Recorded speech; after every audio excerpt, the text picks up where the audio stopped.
দর্শক, আমরা এই মুহূর্তে রয়েছি রাজধানীর মোহাম্মদপুরে। আপনারা জানলে অবাক হবেন যে সড়কের দুই পাশের ফুটপাত সহ এই মুহূর্তে যাত্রী ছাউনি পর্যন্ত তারা দখল করে চালাচ্ছে রমরমা ব্যবসা। আপনি যদি একটু দেখাই ক্যামেরার মাধ্যমে, বছরের পর বছর ধরে যেখানে যাত্রীদের বিশ্রামের জায়গা, সেই জায়গাটিকে দখল করে তারা বিভিন্ন ধরনের ব্যবসা প্রতিষ্ঠান স্থাপন করেছেন এবং রমরমা ব্যবসা চালাচ্ছেন। আমরা একটু ব্যবসায়ীদের সঙ্গে কথা বলে জানার চেষ্টা করব এই ভাড়া আসলে তারা কাদেরকে এই ভাড়া দিচ্ছেন এবং কি পরিমাণ ভাড়া দিচ্ছেন এবং এর পিছনে কারা রয়েছেন এই যাত্রী ছাউনি দখলের পিছনে।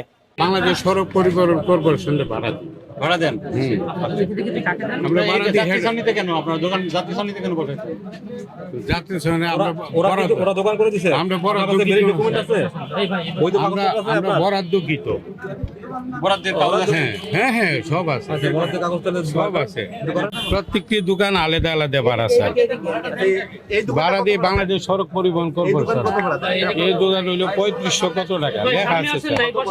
3500 কত টাকা লেখা আছে স্যার। 3500 টাকা ওনার কাছ থেকে 6000 টাকা নেন, আপনি 3500 টাকা ভাড়া দেন। আরে ভাই, মানে কত করে দেন? আপনি ভাড়ার উপরে ভাড়া আপনি নিয়ে ওনাকে দিবেন ডাবল। এটা কি ব্যবসা? আর উনি এই ভাড়া উঠাইতে উনি যাত্রী ছাউনি দখল করেন। আচ্ছা, এই কাগজটা কার লিখছে কে? এই কাগজে লিখছে কে? এই লেখাটা কার? এটা অফিস থেকে দিবে। অফিস থেকে দিছে কথা বলি, আমরা যখন ভাড়া দিই না, রিসিপ্টটা দিয়ে দেয় না রিসিপ্টটা কে তৈরি করছে? বাংলাদেশ ওই হেড অফিসে বাংলাদেশ কোন হেড অফিস? বাংলাদেশ সড়ক পরিবহন কর্পোরেশন। তারা কি দিছে দেখি এটা একটু? এই এটা যে- কি এই লেখা যে- আছে? এই যে উপরে এটা দেখি, উপরে এটা আমরা দেখি। দেখেন না আপনি। এখানে একটা ধরেন তো, এটা এইভাবে দেখি।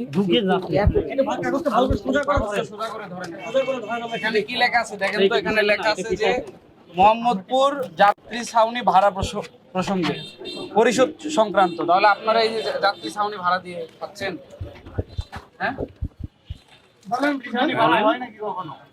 যাত্রী ছাউনি তো ভাড়া হয় না স্যার। এখানে তো লেখাই আছে যাত্রী ছাউনি ভাড়া পরিশোধ প্রসঙ্গে। এই যে লেখা, এই যে লেখা, এই যে যাত্রী ছাউনির যে দোকানগুলা এটা ভাড়া লেখা আছে, লেখাই আছে। আপনারা তো প্রমাণ নিয়ে এসেছেন।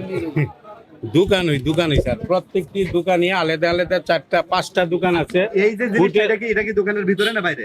এটা বাইরে স্যার। এটা আপনারা বললে এটা আমি ভিতরে নিয়ে নিব। বলতে হবে কেন? হ্যাঁ, নিয়ে নিব। মানুষ এগুলো তো আসলে আপনাকে আবার আমাদের একটু ক্লিয়ার করেন, কত টাকা ভাড়া দেন আপনার সড়ক পরিবহনকে? কত টাকা ভাড়া দেন প্রত্যেকটি স্যার এই যে আমার আপনি প্রত্যেকটি বলেন? কত টাকা ভাড়া দেন? দোকানের নামে আলাদা আলাদা লেখা আছে কত স্যার। করে দেন? এই প্রত্যেকটা দোকানের ভাড়া কত করে দেন? 3000 করে বললেন তো আপনি। 3000 না, এটা হইলো আমি দোকান ওই সাইডের স্যার আমি বলতেছি। ওই পান দোকানটা হইলো একটা, ওটা কত ভাড়া দেন? ওইটা হইলো আপনার 3400 কত টাকা। আচ্ছা, তারপরেরটা?